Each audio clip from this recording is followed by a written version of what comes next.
Hey everybody, it's Ron and Ellie back for another edition of Ask Ron. First up this week is Philip Warwick from Texas.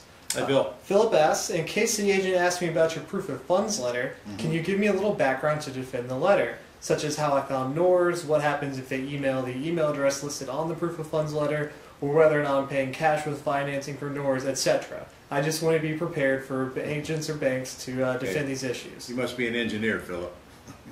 Okay. Listen, just simply tell them it's your money partner you're working with. That's all you need to tell them. Now you should know that they may or may not accept the letter. Sometimes banks today are requiring that the proof of funds letter be in the name of the company that you're making the offer under, and I can't help you there.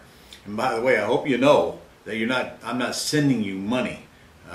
Don't think I'm sending you money. Your questioning, you have me worried there. We only supply the proof of funds letter. You are still required to go get the capital wherever you can get it if you're going to close on it. Don't forget you can wholesale it without actually having to raise the money. Okay, next up is Roberta Eastman from California. Hello, Roberta. She says, I currently have a new C Corp and LLC, and I'm looking to build my company credit. I have an opportunity to obtain $150,000 worth of seed money via a line of credit, which starts out going against personal credit, then moves to be corporate credit. Right. Her question is, as a business owner, is there any reason we wouldn't want to obtain this type of credit? Now, you want to obtain all the credit you can. Just be careful how you use it. The last thing you want to do is take that money on that credit line and tie it up in real estate permanently. If you want to take that money and pay cash for a property and maybe flip it and get that cash back with more cash, that's great, but be careful. Make sure you understand how to make an offer all cash before you do that. Because if you pay too much, you could wind up having that money tied up in that property and may or may not even get it all back if you're not trained correctly. Buy it correctly and it's kind of hard to lose. So yeah, lines of credit are great to have. You should get all of them that you can get for those times when you need to write a check. However, Roberta, don't forget the pretty house business. You don't really need money in the pretty house business, so let's don't be sitting around thinking that I got to go raise this money now to do real estate deals. Nothing could be further from the truth. To this day, I do not use money for real estate deals. Maybe sometimes a little bit.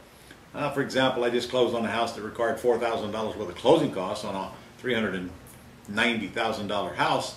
But other than that, for me to put money into a pretty house deal today would be very, very, very rare. Okay, next up this week is Pedro Prada from Florida. Hey, Pedro. Pedro's question is, can you please confirm if we can offer the down payment assistance program for lease option buyers? I'm not sure if Dodd-Frank prevents this. Pedro, Dodd-Frank has nothing to do with lease options. It's to do with seller financing. So the answer is, of course you can offer the down payment assistance program. I do it all the time. Last up is Cecilia Lance from California. Hello, Cecilia. Cecilia asks, when contacting a realtor in hopes of obtaining access to expired listings, what incentive do you offer them? Well, I don't offer them any incentive. I ask them what it would take for them to give me a list. That's all they do. They go in and pull out the list. It's not a big deal. Buy them a dinner. Pay them whatever they want to pay. Pay them $50 if you have to. Whatever it takes. Ask them, not tell them, because they may do it for free. That it? Yes, sir. That's all the questions we have this week. All right, guys, you registered for the convention yet? I'm not going to hound you this week. I'm just telling you. The hotel is booked. The one beside it is booking up fast. It'll probably be booked by the end of this week or next. So if you're going to register for the convention, you want to get on there and do it right now at res2014.com. Should be a place to do it right here on this site. See you next week. Oh, wait a minute. Won't see you next week. Come to think about it, I'll be in Alaska.